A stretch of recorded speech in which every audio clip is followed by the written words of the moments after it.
Guys, Woodfield's trucking, left lane restriction. In Chattanooga, I-24 going around the ridge cut. Yeah. He's left lane restriction, big time.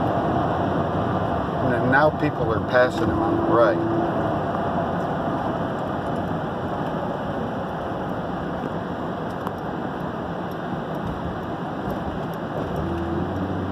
Watch this one on YouTube.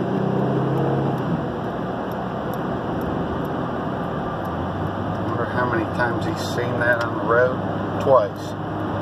No trucks. You see, he's riding, he's reading it right now. No trucks this lane. He ain't even put on his blinkers.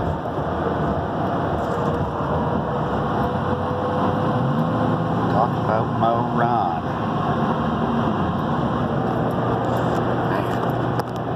I passed him in the right lane.